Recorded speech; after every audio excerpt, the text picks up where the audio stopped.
Oke, assalamualaikum warahmatullahi wabarakatuh. Selamat malam. Oke, untuk di keempat ini perancang arsitektur 5. Di sini saya akan menjelaskan untuk proses pembangunan dari apartemen atau hotel. Jadi, kalau misalnya apartemen atau hotel yang memiliki basement itu nantinya secara struktur itu seperti apa? Oke, kita mulai saja. Next. Untuk pelaksanaan proyek apartemen sendiri itu biasanya durasinya sekitar 18 bulan ya. Jadi 1,5 tahun atau sampai 2 tahun untuk pembangunan satu gedung. Next. Jadi untuk dalam pelaksanaan proyeknya di situ pastinya ada perencanaan manajemen proyeknya. Kemudian ada set planningnya dan juga ada pekerjaan persiapan project. Oke, jadi seperti yang minggu kedua yang pernah saya jelaskan tentang capital investment ya. Jadi apa aja yang perlu diperhatikan dalam membangun apartemen agar kerugiannya tidak maksimal. Jadi kita bisa memanfaatkan kerugian yang ada sehingga yang kita dapatkan adalah keuntungan. Next. Kemudian dari perencanaan manajemen projectnya, yang pertama itu ada indikasi item pekerjaan yang akan dilaksanakan, mulai dari dokumen-dokumen perjanjian antara pemilik dan kontraktor dan berbagai perizinan dan sebagainya. Nah, di sini biasanya pada saat pembangunan apartemen itu kan biasanya kontraktornya ada sendiri kan ya. Misalnya apartemen A, dia kontraktornya yang mengerjakan adalah Adi Utama Group. Nah, itu kan sebagai kontraktornya. Pasti semuanya sudah jelas ya, karena kebanyakan kalau misalnya anak malam kan untuk pekerjaannya sendiri lingkupnya lebih kepada struktur. Oke, lanjut. Kemudian memahami dan menerjemahkan konsep gambar-gambar blueprint dan gambar-gambar kerja. Kemudian ada metode pelaksanaannya, ada sumber daya manusianya, kemudian peralatan yang harus disediakan, kemudian anggaran biaya dan cash flow, waktu dan jadwal pelaksanaan, kurva S, dan menentukan sektor-sektor kritis yang perlu ekstra pengawasan. Jadi di sini lebih kepada lingkup dari pekerjaannya dari kontraktor. Oke ya. Next.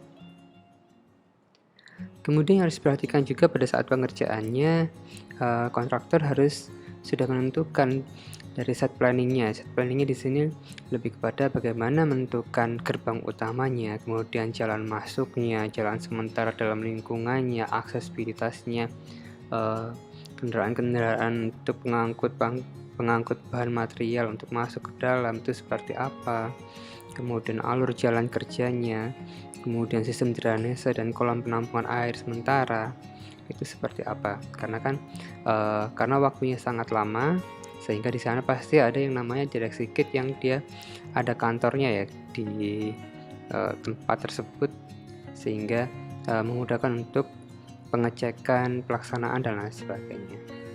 Oke, next.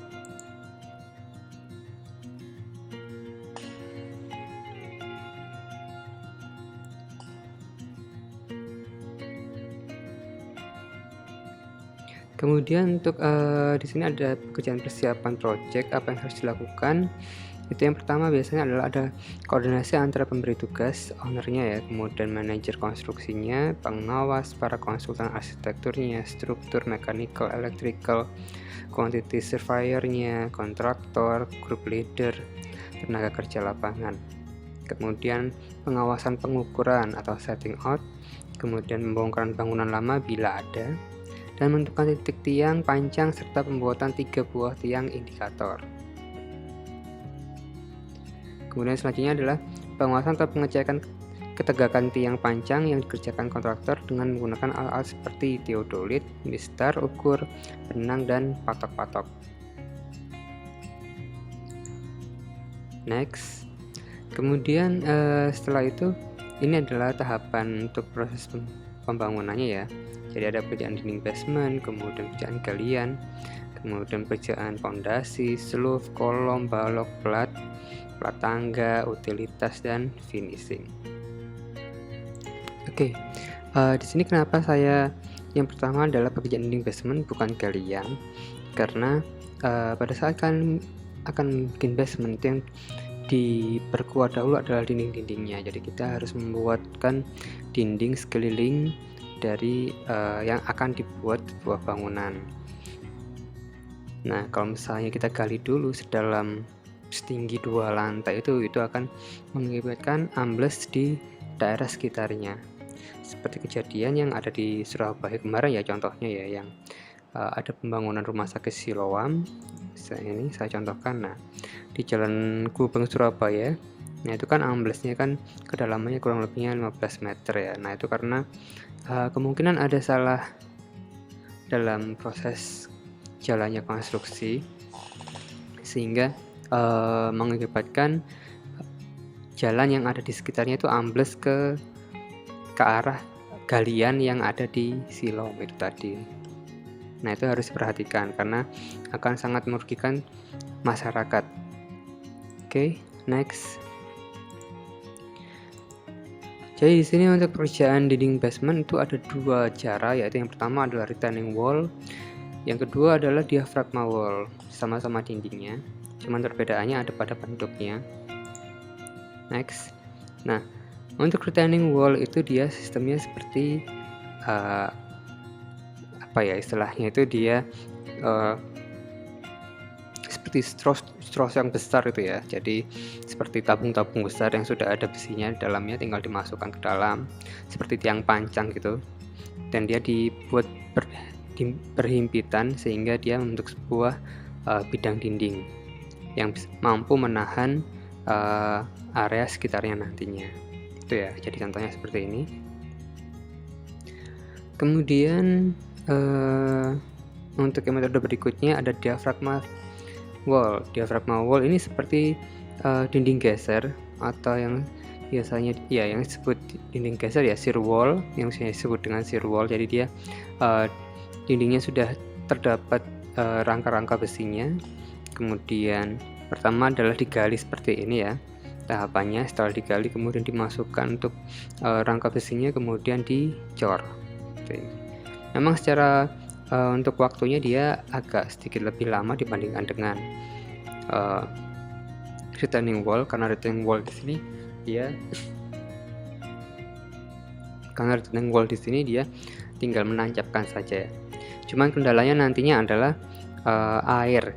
Jadi pada saat penggalian pasti ada air. Nah, itu harus dewatering, ada proses dewatering atau mengeluarkan air yang ada di dalam tanah tersebut dengan pompa dikeluarkan ke bagian atas.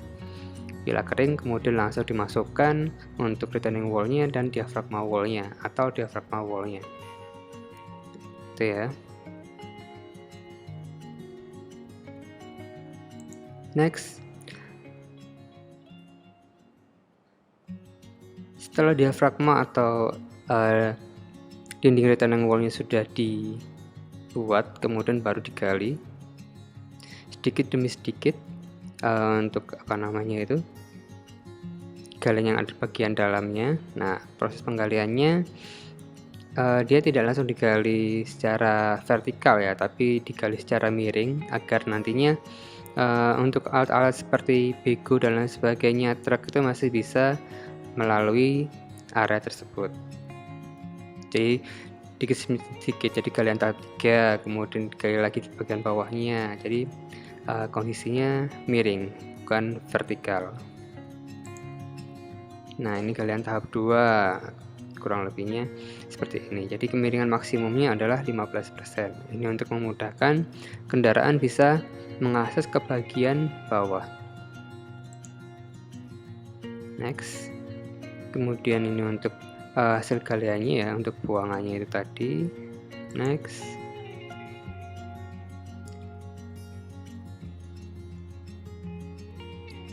Kemudian untuk pondasinya untuk perkuatan di bagian bawahnya itu pakai bore pile pasti ya.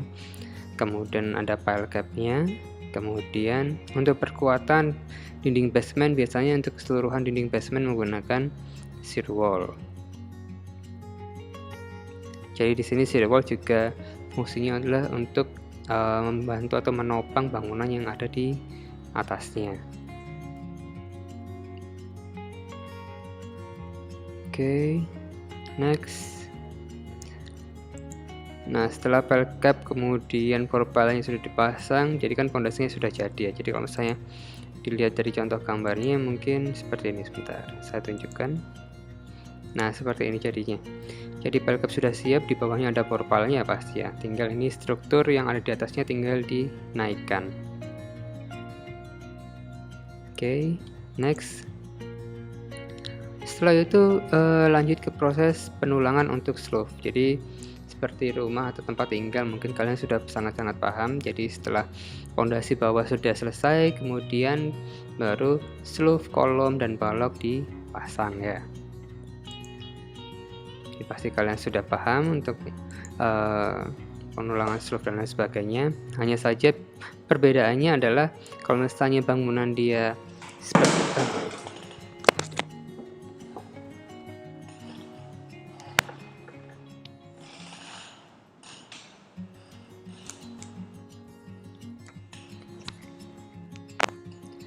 Oke, hanya saja perbedaannya pada saat backcasting dipasang itu bukan backcasting yang seperti yang di rumah, jadi pakai papan. Nah, tapi di sini sudah backcasting yang dia sudah bisa digunakan berkali-kali, yaitu dengan menggunakan plat, kemudian ada semacam stikernya ya untuk menahan dari backcasting yang dari plat tersebut. Oke. Kemudian untuk pengecorannya, jadi untuk kolom balok, jadi untuk sloof kemudian kolom itu seperti itu ya.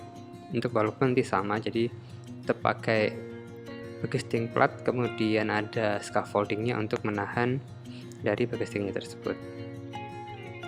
Kemudian untuk pengecoran, jadi kalau misalnya untuk bangunan tinggi itu berbeda dengan bangunan yang biasa ya. Jadi kalau misalnya bangunan cuma 2 lantai, mungkin pengecoran kolom atau pengecoran balok dan lain sebagainya itu kan tidak membutuhkan waktu yang lama, karena kan secara elevasinya juga tidak terlalu tinggi. Jadi mungkin untuk proses pengecoran itu kemungkinan untuk semuanya itu seminggu sudah jadi ya maksimal.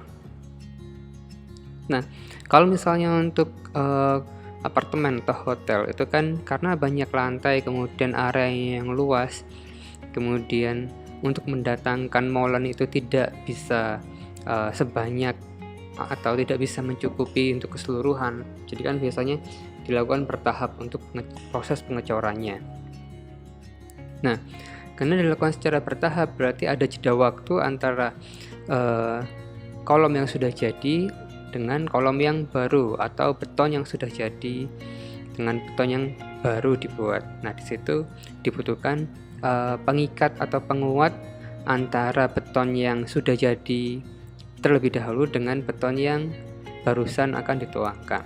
Nah, itu diberikan campuran pada bagian bawahnya yaitu dengan karbon ya. Jadi dia itu semacam penguat atau lem beton, sehingga jadi dia sebagai penguat antara betonnya yang sudah jadi kemudian dengan beton yang baru itu ya, agar lebih kompositnya menyatu, agar lebih komposit.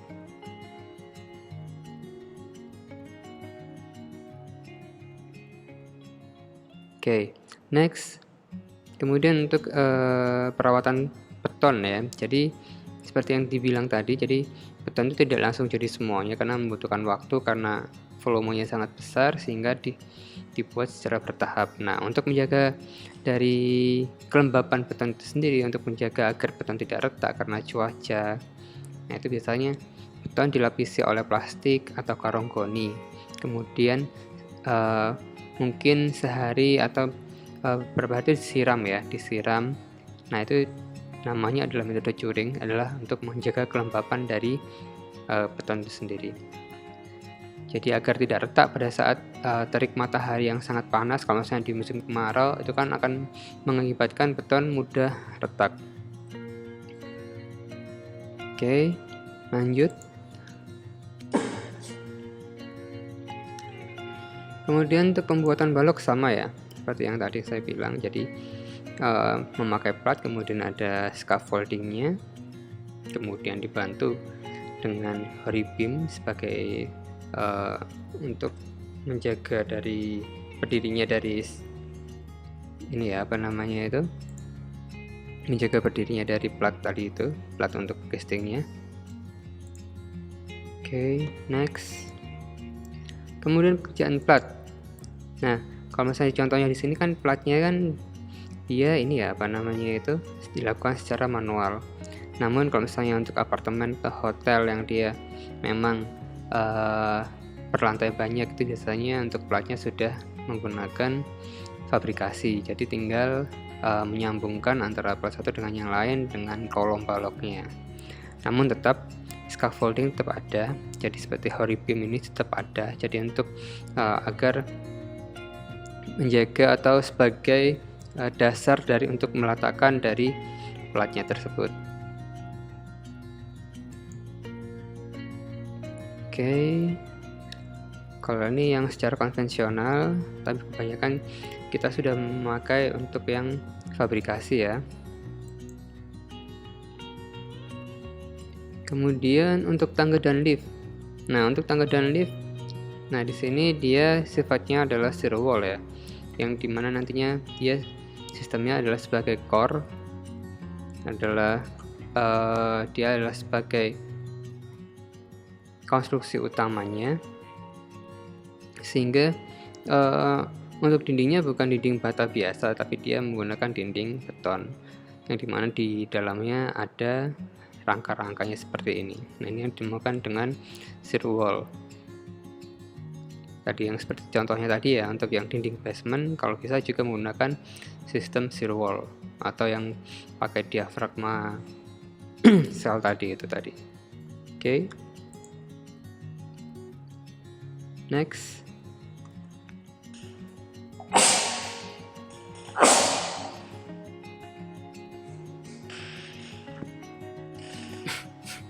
Oke. Untuk pekerjaannya sama, jadi pekerjaannya ada yang fabrikasi jadi langsung jadi tinggal dipasang, atau yang dicor secara manual. Namun kalau misalnya dicor secara manual membutuhkan waktu yang lebih lama karena akan berlantai banyak, jadi lebih baik menggunakan sistem yang memakai yang fabrikasi. Oke, next. Kalau ini tahapannya, jadi pekerjaan konstruksi, kemudian pekerjaan utilitas dan finishing. Jadi ini untuk secara tahapannya ya. Oke, yang berikutnya contoh dari penggunaan kolom. Sebentar, saya akan bukakan dulu.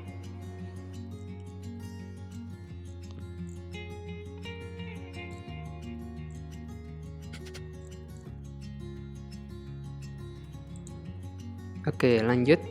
Jadi ini saya merefresh kalian. Jadi mungkin kemarin kalian sudah mendapatkan mata kuliah tentang SPD ya, struktur bangunan dasar, di mana kalian diajari tentang bentang lebar.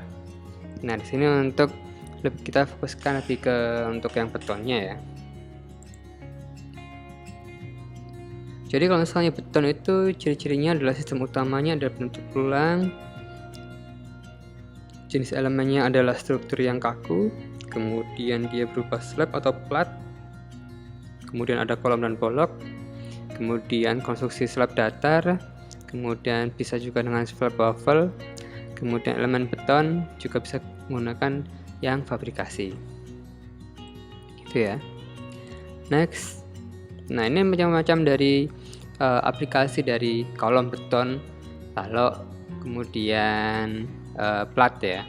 Jadi ada yang sistemnya dia kolom balok seperti ini. Kalau saya kolom balok dia seperti ini ya sistemnya. Jadi ada kolom, balok, kemudian ada plat di atasnya. Kemudian ada yang dia menggunakan plat slab. Plat slab itu dia sudah jadi. Jadi platnya sudah jadi, tinggal ditopangkan ke bagian kolomnya. Jadi di bagian platnya ini sudah ada istilahnya itu sudah ada untuk balokannya. Jadi kita tidak membuat balok lagi, balokannya itu sudah ada dan sudah menyatu dengan platnya ini, kemudian kita tinggal menopangkan ke bagian atas kolomnya. Kemudian yang selanjutnya adalah plat slab dan drop panel. Jadi ini sama, karena kan kalau misalnya plat itu kan dia kan pasti ada rangka besinya. Jadi ini plat kemudian tinggal ditaruh di atas kolom. Namun kolomnya ini di sini bukan seperti yang konvensional seperti ini, tapi dia ada semacam kayak mangkokan ke atasnya yang lebih lebar sehingga bisa mencakup dari luasan yang ada. Jadi di sini biasanya untuk plat slab dengan drop panel dan waffle slab ini biasanya bisa digunakan untuk bentang lebar. Tapi kalau misalnya plat slab yang dia metodenya seperti ini, yang dua di atas itu agak sedikit kesulitan untuk jadikan bentang lebar. Tuh. Kemudian untuk waffle slab sama ya seperti yang drop panel ini, dia sudah jadi untuk bagian atasnya. Kemudian tinggal ada semacam kayak mangkokan juga ini. Ada mangkokan, kemudian ditempelkan ke bagian mangkokan itu tadi.